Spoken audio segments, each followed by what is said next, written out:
Жалал-Абад шаарынын аймагында сойкулук менен алектенүү же сутенердук кылуу менен көмүскө жайларды уюштуруп жүргөндүгү боюнча милицияга кабар келген. Атылган маалымат Жалал-Абад облусту ички иштер башкармалыгынын кылмыштардын бирдиктүү реестрине катталып, кылмыш иши козголгон. Иликтөө иш-чаралардын натыйжасында Жалал-Абад шаарынын Осмонов көчөсүндө жайгашкан корона эс алуу борборуна тинтүү уюштурулуп, атылган даректе 7 аял киши сойкулук менен алектенип кардарларды тейлеп жаткандыгы аныкталган. Ошондой эле калыстардын катышуусунда көмүскө жайдан кардарлардан алынган акчалар жана 400 данадан ашуун презерватив далил буюм катары алынган. Жүргүзүлгөн ыкчам иликтөө иш-чараларынын натыйжасында тиешелүү маалыматтар алынып, тергөө амалдары, şu тинтүү амалы жүргүзүлгөн. Тинтүүнүн жүрүшүндө ошол жерде корона эс алуу жайында 7 аял киши ошол сойкулук жана ыплас аракеттерге көмөктөшүү боюнча кадрларды тейлеп жаткандыгы аныкталган. Тиешелүү буюм далилдер алынган. Ошол 7 жарандын 5-өсү Кыргыз Республикасынын, ал эми 2-өсү Өзбек Республикасынын жарандары аныкталган. Бул боюнча кылмыш иши учурда тергелип, соттун кароосуна жиберүү алдында турат. Корона эс алуу борборунун жанында билим уяда жайгашкан. Мындан улам мектептин жанында жайгашкан сойкулкана окуучуларга терс таасирин тийгизет дешет мындагылар. Бул жайды жаптыруу боюнча бир топ аракеттер көрүлгөнү менен майнап чыкпай келгендигин айтышат. Где-то 5-6 жыл мурундагы биз ушундай чоң масштабный неме болгондо, булар менен бирок эч кандай результат чыкпады окшойт ошондой эле деятельность өзүнүн ишин алып барып атат. Мен как мугалим катары, мисалы, биздики трехэтажный да мектеп 3-этажда турганда сабак өткөндө айнектен көрүнөт кандай жүргөнүн ичинде. Аялдар айттым го баягы ошондой да.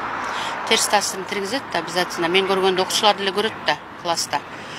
Анан окуучулар эртең менен мектепке келе айтканда, же кечкисин мектептен чыгып кетип атканда сөзсүз ушу жол менен кетет. Анан ар кандай түрлүү кыздарды көрөт. Ал дагы терс таасирин тийгизет.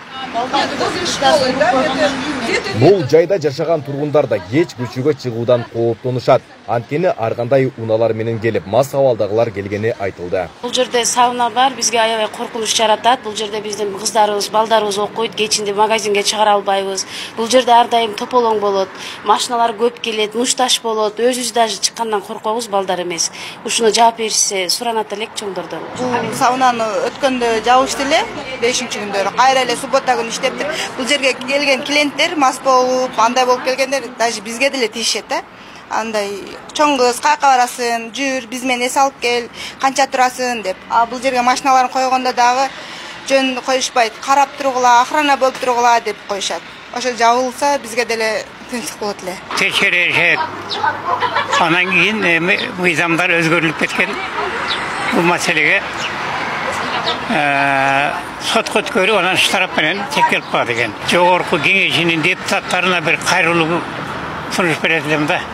Урматтуу депутаттар, мектепке жакын болбосун, садикке жакын болбосун, дедирди бир узагыраак жака куруш керек, башка андай жакын жерге иштешке тыюу салынат деген бир мыйзамдарды неме болуп бербесе, биз азыр ушул өзүбүздүн эле Чакан микрорайондо биз азыр жаш балдарды садиктен баштап мектептин 11-класс бүткөнгө чейин терс үлгүнү көрсөтүп атат. Жыл башынан бери Жалал-Абад жана Сузак боюнча сойкулканаларга жалпы 10го жакын рейд өткөрүлгөн. Сузакта бир учур, Жалал-Абад шаарында 3 факты аныкталган. Айбек Исабеков, Замирбек Тойчубаев, Регион.